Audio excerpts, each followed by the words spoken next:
GVMC పరిధిలో అన్ని వార్డులకు సమాన ప్రాధాన్యతను కల్పిస్తూ అభివృద్ధి కార్యక్రమాలు చేపడుతున్నామని ఎమ్మెల్యే పల్లా శ్రీనివాసరావు అన్నారు.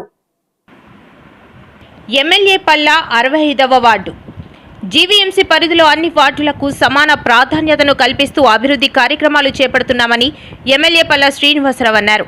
గాజువాక 65వ వార్డులో సుమారు 2.20 కోట్ల రూపాయలతో చేపట్టనున్న వివిధ అభివృద్ధి పనులకు వార్డు కార్పొరేటర్ బొడ్డు నరసింహ పాత్రుడితో కలిసి బానోజీ తోట వద్ద శంకుస్థాపన చేశారు. ఈ సందర్భంగా పల్లా మాట్లాడుతూ కూటమి అధికారంలోకి వచ్చిన తర్వాత వందలాది కోట్ల రూపాయలతో వివిధ అభివృద్ధి పనులు చేపట్టామని తెలిపారు. క్రీడాకారులకు అందుబాటులో ఉండేలా ఇండోర్ స్టేడియంను ఆధునీకరించామని, కొండవాలు ప్రాంతాల్లో రక్షణ గోడల నిర్మాణంతో పాటు మెట్ల మార్గాలను, తాగునీటి పైప్ లైను నిర్మాణం, వీధి రోడ్లు, కాలువలు, కల్వర్టులు నిర్మించామని చెప్పారు.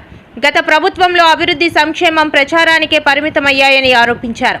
కూటమి అధికారంలోకి వచ్చాక ఎన్నికల్లో ఇచ్చిన వాగ్దానాలన్నింటినీ దశల వారీగా అమలు చేసుకుంటూ వస్తున్నామని తెలిపారు. గాజువాక ఒక మోడల్ పట్టణంగా రూపుదిద్దుకోనుందని, ఇందుకోసం సమగ్ర ప్రణాళికను రూపొందించామని తెలిపారు. ఈ కార్యక్రమంలో నియోజకవర్గ సమన్వయకర్త ప్రసాదుల శ్రీనివాస్, వార్డు అధ్యక్షుడు రట్టి వాసు, బైపిల్లి గాంధీ, వార్డు మహిళా అధ్యక్ష కార్యదర్శులు కోరుకొండ మంగ, కోట్ని లక్ష్మి, జనసేన ఇన్ఛార్జ్ రెయ్యి రత్నం, కార్పొరేషన్ డైరెక్టర్ అంగ కృష్ణ, కర్రీ కృష్ణ, వార్డు వెలమ సంఘం అధ్యక్షుడు భాస్కర్ రావు, కాకి స్వరూపారాణి, జయంతి చౌదరి, సంధ్య, ఎల్వి రమణ, ఉమా తదితరులు పాల్గొన్నారు. గాజువాకలో డెవలప్మెంట్ విషయంలో అతివేగంగా పరిగెడుతూ ఉన్నది అందరూ చూస్తూ ఉన్నారు.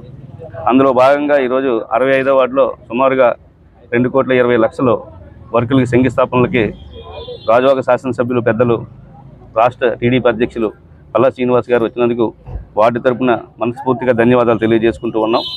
అదేవిధంగా ఈ వార్డు కమిటీ పెద్దలకు, బానోజీ తోట సోదరీమణులందరికీ కూడా మనస్ఫూర్తిగా ధన్యవాదాలు తెలియజేసుకుంటూ అతివేగంగా ఈరోజు చూస్తూ ఉన్నాం. బీసీ రోడ్డు కానీ, మన కణితి రోడ్లు కానీ, చెరువులు కానీ అన్నీ కూడా ఏ విధంగా డెవలప్మెంట్ కూటమి ప్రభుత్వం వచ్చిన తర్వాత జరుగుతూ ఉన్నాయో రాష్ట్రం అంతా జరుగుతున్నాయి. దానికంటే మిన్నంగా గాజువాకలో జరుగుతూ ఉన్నాయంటే శాసనసభ్యులు ఈరోజు రాష్ట్ర అధ్యక్షులు ప్లేస్లో ఉన్నారు కాబట్టి మనకు అనేక నిధులు మంజూరు అవుతూ ఉన్నాయి. జీవీఎంసీ వరకు చూస్తే 28% మా ఓన్లీ గాజువాక నియోజకవర్గమే తీసుకోవడం చాలా సంతోషకరం. అది ఏదేమైనా గాజువాక శాసనసభ్యులు ఏదైతే మ్యాండేట్ గాజువాక ప్రజలందరూ ఇచ్చారో దానికి మిన్నంగా ఈరోజు పనిచేస్తూ ఈరోజు అందరి మన్ననలు పొందే విధంగా రాష్ట్రం అంతా కూడా నెంబర్ 1 స్థానంలో పెట్టినందుకు వారికి మనస్ఫూర్తిగా ధన్యవాదాలు తెలియజేసుకుంటూ ఉన్నాను. నమస్కారం అండి. ఈరోజు 65వ వార్డులో మరి స్థానిక కార్పొరేటర్ మూర్తి గారి ఆధ్వర్యంలో మరి జీవీఎంసీ నిధులతో సుమారు 2,20,00,000 రూపాయలకి సంబంధించి అభివృద్ధి వర్కులకి శంకుస్థాపన చేయడం జరిగింది. మరి కూటమి ప్రభుత్వం అధికారంకి వచ్చిన తర్వాత గౌరవ ముఖ్యమంత్రి అయినటువంటి శ్రీ నారా చంద్రబాబు నాయుడు గారు ఒక ఆశీస్సులతో, అలాగే మున్సిపల్ మంత్రి గారైనటువంటి నారాయణ గారి ఆశీస్సులతో, ఇక్కడ అందరూ నాయకుల యొక్క సహకారంతో మనం గాజువాక నియోజకవర్గంలో సుమారు 225 కోట్లకి మనకు సంబంధించి వర్కులు చేసాం శంకుస్థాపన.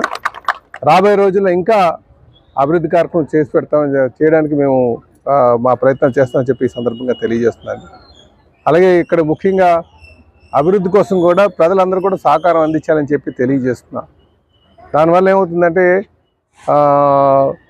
మంచిగా డెవలప్ అవడానికి ఆస్కారం ఉంటుంది. ఇప్పుడు డ్రైన్స్ వేసేటప్పుడు కానీ, రోడ్స్ వేసేటప్పుడు కానీ అవి మనం చూస్తూ ఉండాలి. లేకపోతే ఏమవుతుందంటే ఒకసారి వేసిన తర్వాత ఆ పక్కన ఇంకో ఏదైనా తవ్వడానికి ప్రయత్నాలు చేస్తున్నారు. ప్రభుత్వం తవ్వేటప్పుడు ఖచ్చితంగా వాళ్ళు మళ్ళీ రిపేర్ చేసి వెళ్తారు. ప్రైవేట్ వ్యక్తి ఎవరైనా తవ్వేటప్పుడు ఏముందంటే ఇంకా అలాగే ఉండిపోతుంది కొంత కింద. అలాగే డ్రైన్స్ కట్టేటప్పుడు కానీ సహకారం అందించాలి. అప్పుడు మంచిగా అభివృద్ధిలో భాగస్వాములు అవుతామని చెప్పి ఈ సందర్భంగా తెలియజేస్తున్నాను. నమస్కారం.